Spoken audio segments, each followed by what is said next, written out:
Welcome to Tres Cuentos. Today we continue with the series on legendary Latin American phantoms. Today we will present a dog that is very well known in different Central American countries.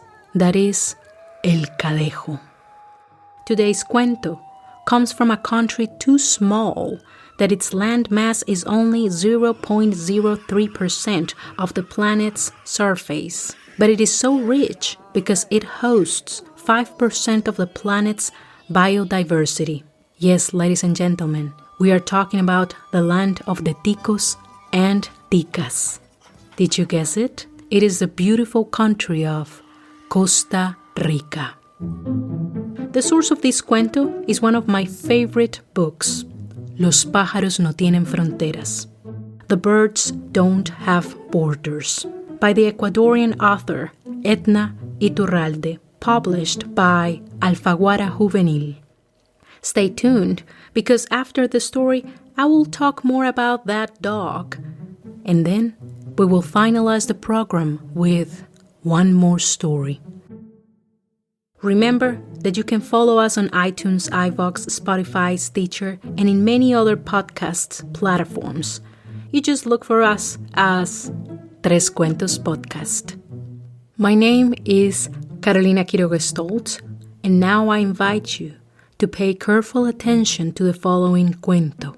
Perhaps you'll realize that there are grudges that are best to forget, and pranks that should never be played on others. The Legend of El Cadejos. Juan Arcadio, son of Don Eladio Pérez Ojín, had known his father to be a drunkard for a long time. In his town, the working men would meet up after sunset to drink. To Don Eladio's family, he had been drinking away los pesos of a day's work for a while. That is why Juan, his son, had to quit school and go to work in the milpas, the fields, to compensate. Juan remembered his father used to be cheerful and hopeful. What happened then? Don Eladio had an accident, he said at work, but there were no witnesses. The rural doctor couldn't do much. Science did not reach those faraway places. Don Eladio lost 3 fingers in his left hand. Yet, he still had a workable hand, as if somebody had planned it that way. Don Eladio did not lose his job. He was demoted to a lesser one. He did not lose his friends. They just looked at him differently. He did not lose his family, but he grew resentful towards them. About 5 years had passed since the accident. Don Eladio's mood was sarcastic, darker, and more wicked. The wife was his punching bag, always excusing the old man. Es mi culpa, mijo. Lo siento. But Juan had grown to know better. He knew she was no dummy. They had been working together in the same milpa for a while. She was resourceful and clever. The problem at home was that she was scared, or worse, the woman thought she could not live without a man. ¿Quién va a ayudar a una mujer sola? No, mijo, aquí estoy bien. Juan knew it was the alcohol that put his father in such a bitter and destructive mood. Then, the solution should be simple. No alcohol, no violence. However, Juan couldn't close the taverns or start a riot, but he could give his father a good warning fright. Un buen susto.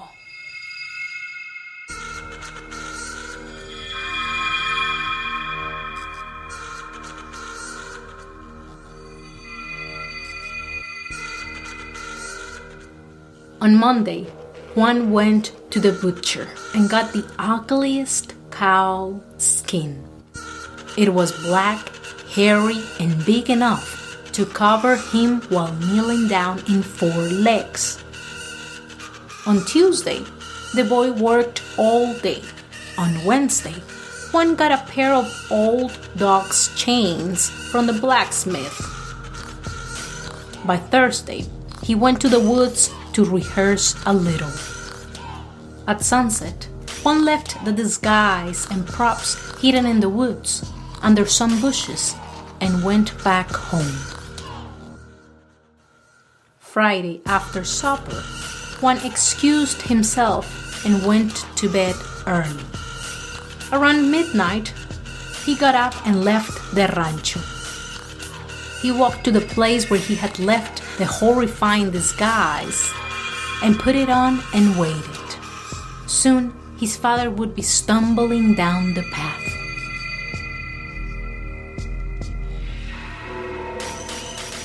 When at last, Juan heard Don Eladio dragging his feet.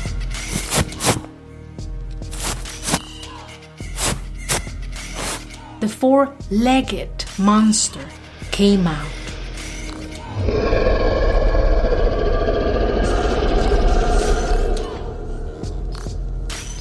Rattling chains.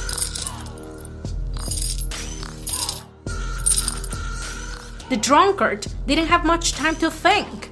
Don Eladio ran back home, frantically screaming like a madman.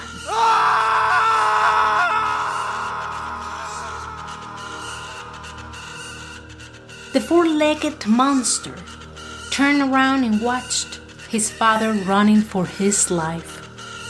Feeling accomplished, Juan took off the disguise, hid it, and ran back home, taking a shortcut, just in time to pretend to be asleep. Soon after, Don Eladio showed up banging on the door. Don Eladio went down on his knees, crying and spitting out incoherent words. The poor wife had no clue what was going on. The drunkard, full of remorse, kissed his wife's hands. Lo siento, mija. No lo vuelvo a hacer. Se lo juro, se lo juro, se lo juro. Truth to be told, Don Eladio did not have a drop of alcohol for the next 2 weeks. Even his mood improved. Repentant, cordial, helpful. But it did not last. By the beginning of the 3rd week, the sober man had begun to reflect on the event. Perhaps el susto, the fright, had been a bad dream, or he had had too much to drink. It was best to measure himself. By Friday, he promised that he would not drink for 3 days straight and that he would return home early that same day. Yo sé tomar, mija. A man needs time for himself, with his buddies. Además, yo no le tengo por qué aguantar la cantaleta a usted. No one could reason with him. Don Eladio went back to drink. That weekend wasn't that bad. The man almost kept his word. He cut down 3 hours of drinking on Friday, 2 on Saturday and 1 on Sunday. The drunkard was testing the odds. By Monday, Don Eladio was determined to resume his old drinking habit. By Thursday, Juan was ready to give his father another susto. The disguise was in place. Friday midnight, the horrible apparition was waiting for the drunkard behind the bushes. This time, he simply ran, from time to time tripping and falling down. But el susto, the fright, was bigger than the pain. Don Eladio did not cry to his wife. He didn't even mention it. To his blurry mind and aching bones, he had been attacked by a beast or a pack of lawless thieves. The bruised man rested on Saturday, yet by Sunday afternoon, Don Eladio drank again, as if he was catching up on a missing day. That same midnight, the gruesome monster patiently awaited for his victim by the side of the road. This time, Don Eladio did not run to his house. He got lost in the woods. Since the dreadful animal did not follow, Don Eladio slept where his body landed.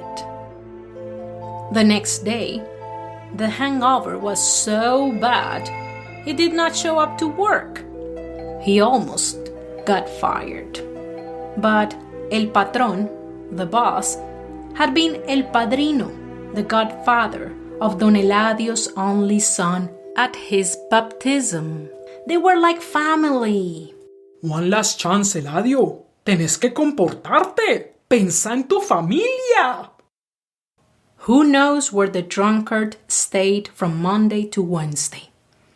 Don Eladio came back home on Thursday night and did not say a word. On Friday, the man stayed up all night in some sort of delirious reflection. On Saturday, Don Eladio left towards the tavern to drink again. As Juan sees his father leaving, he thinks, one more susto, and his father could be freed from the chains of alcohol.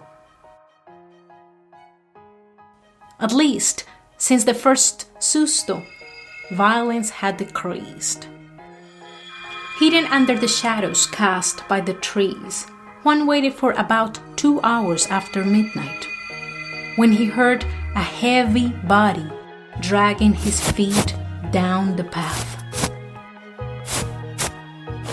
Yelling, ¿Dónde estás? ¿Dónde estás, animal? Where are you? Wearing the pelt on, chains around his ankles, Juan began to walk in 4 legs towards his father. The 4-legged monster stood up by the side of the road, growling to the man. But this time, the drunkard did not run or scream. Don Eladio took a couple steps back, grabbed a big stick, and charged against the ferocious apparition. ¡Maldito animal! ¡Te voy a matar! Juan was confused. His father was not scared. Instead, he wanted to kill him. Quickly, Juan took off the disguise, but it was too dark to tell a difference. Juan yelled, It's me, Juan! Solo una broma! Don Eladio stopped before the first blow. Yet, there was no mercy in his eyes, only hate. The father did not say much. Don Eladio only pronounced a curse. Por irrespetar a tu padre, en 4 patas andarás. Estos caminos en la noche recorrerás. Juan had been condemned to wander the dusty roads as the 4-legged creature that he had tried to impersonate.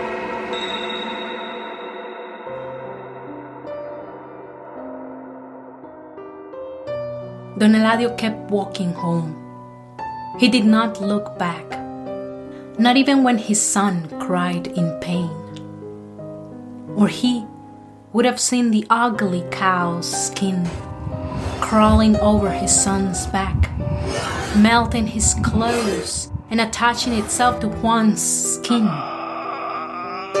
forcing him to bend down in 4 legs. Juan had become the dreadful phantom of a monstrous beast, today known as El Cadejos. People say that Don Eladio went crazy. He left his wife and was seen and heard many times wandering in the woods calling his son. Juan, mijo, perdóneme. Perdóneme. As for Juan, people say that God took pity on the young man and granted him to favor or punish as he wishes the travelers that walk the roads at midnight, watching over the just and punishing with death those with a crooked heart. Y colorín colorado, este cuento se ha acabado.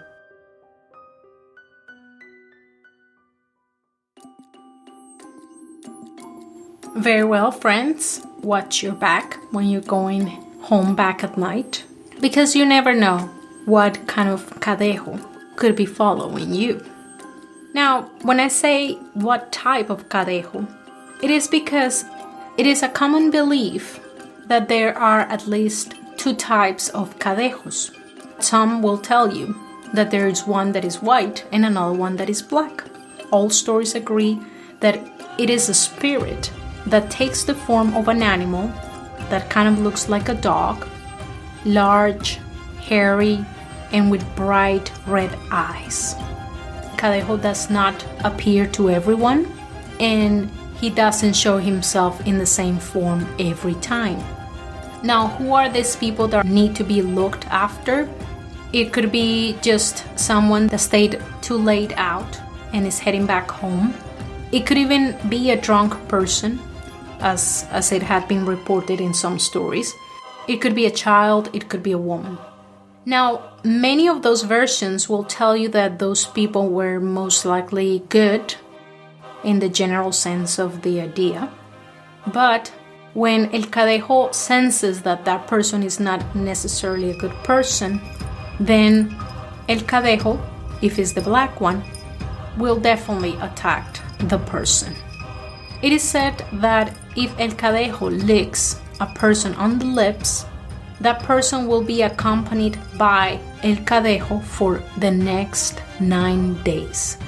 So it tells us that if that person is an alcoholic, well, if they had intentions of quitting, if El Cadejo licked them, after that it is impossible. They will most likely die of alcoholism. Finally, this belief in El Cadejos or El Cadejo is shared by several Central American countries: Nicaragua, El Salvador, Costa Rica, y Guatemala. So my honest advice, if you ever go to visit any of these beautiful countries, make sure you come with good intentions. To finalize our program, here is another story about El Cadejo, that dog that chooses to help those in need and attack those with bad intentions. This cuento is based on the story found in the book The Street Where You Live, La Calle Donde Tú Vives, by Héctor Gaitán, published in Guatemala by Artemis and Edintes. El Cadejo from the Golf Guard. The loaded mules carrying wood were slowly arriving to Valencia. The intense sun was tanning the mule driver's skin. They were walking next to their mules, all sweaty, dirty, and in a bad mood, ready to unload the wood in whichever store they would find along the way. The job was exhausting and boring. Every day of the week, they would prepare the wood, load it, carry it down from the hill to the city, and sell it to the best buyer in some bakery or big store. One of the mule driver's favorite places in Valencia was La Trampa, the Tramp Tavern near the Carmen Hill. Don Seferino Escobar arrived to the tavern with his men. They tied up the mules to the posts outside and came inside. After the tiring morning, it would be good to have a drink. Come on, losers! Don't stand on ceremony! Have a drink with me! Don Seferino took a drink of aguardiente that made him cringe. He was followed by the other men except for the shortest of them, who poured his drink under the table while the others weren't looking. Don Seferino asked for another round. The other men followed his lead, except for Tiburcio, who pretended again to drink. But just as he was about to pour out his drink, he was discovered. Oh, Don Seferino was not happy about that. This felt like an insult. Tiburcio attempted to explain. No, Don Seferino, I mean no disrespect. I appreciate you buying us the drinks, but what happens is that if I drink, then I see El Cadejo, and I don't want that to happen again. The other men in the tavern laughed when Tiburcio spoke. Don Seferino thought Tiburcio's words were only excuses. I didn't know that people from Palencia were cowards. Tiburcio didn't like to be teased like that.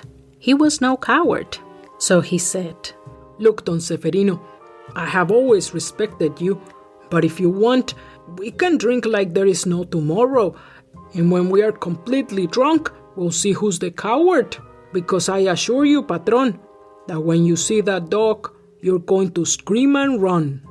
So they drank until they couldn't hold more alcohol. The other men left, while Don Seferino and Tiburcio took another route towards the Corona pastures to take their nap. They didn't make it that far, though, because they were so drunk that they only made it to a hill. There they rested, unaware of the upcoming night and its phantoms. Soon they were snoring. But not for long. Tiburcio woke up because of the gentle and ticklish walk of an exploring insect on his face. He woke up enough to remember the bet both men had made earlier that afternoon. He needed to be on the watch. Soon, he thought he heard the sound of a dog's clawed feet stepping through pebbles. Then he saw 2 small lights coming closer and closer like 2 balls of fire. Tiburcio tried to wake up Don Seferino, but he was like a dead body. The sound of the claws against the rocks became louder. At last, the animal was right in front of him. His eyes were on fire. El Cadejo was growling and ready to attack. Tiburcio was so scared that he fainted, his body falling next to Don Seferino's. He was awakened by Don Seferino the next morning. They were in a very different place, the guard of the Gulf, also known as the market. Don Seferino was upset. He wanted to know how on earth they had ended up there, in a place where everybody knew them. He was sure they had stopped somewhere else. Tiburcio, don't tell me it has to do with your Cadejo. I don't know, Don Seferino, but I swear to you, by the Holy Cross, that I saw El Cadejo with these same eyes. But once I saw it, I was petrified and passed out, and you know the rest. Don Seferino couldn't understand why his clothes were all torn. According to the old belief, the ghostly dog, that Cadejo, would not harm the drunk. But it looks like they had been attacked. I don't get it, Tiburcio. Why would El Cadejo attack us? Look at my clothes. Tiburcio didn't know what to say. There was no explanation. Without confessing his next thought, Don Seferino remembered that once he had heard that you should never make fun of other people's beliefs, especially the beliefs of those who are haunted, because it can happen to you. They didn't talk anymore about the lost night and their torn clothing. Instead, they went on counting the mules, and that is when they realized one was missing. They went back to the hill, but found no trace of the animal. They asked around until a sheep herder told them he had seen the animal not too far. You should thank me, because I found your little mule by the Martinico all scared. Yesterday a madman escaped from the sanatorium and with a machete in hand was about to kill some people. I heard that lunatic almost killed some mule drivers sleeping by the hill. They were saved by their dog, who defended them. After that, Don Seferino never doubted the beliefs of his workers again, and from time to time left food and fresh water on the road for that scrawny dog, El Cadejo, who he never saw again. Perhaps because after that, Don Seferino didn't drink as much as he used to. Y colorín colorado, este cuento se ha acabado. The end. Very well, friends. This is all for now. Tres Cuentos warns you to moderate yourself when you go out to drink. Not only you can get in trouble, but you can get a good fright that will stay with you for life. Next time, we will meet our last phantom, an Argentinian cowboy known as Gaucho, who will take an obsession to the afterlife. And until today, he is looking for someone willing to wear his cursed poncho. Until the next cuento. Adiós, adiós. Tres Cuentos is an exercise of creative writing, researching, and retelling. This podcast was produced, recorded, and edited by Carolina Quiroga Stoltz. The music and sound effects were downloaded from the YouTube audio library and freesound.org. The list of credits per song and the sources of this story can be found in the transcript. Thanks for listening. Adiós, adiós.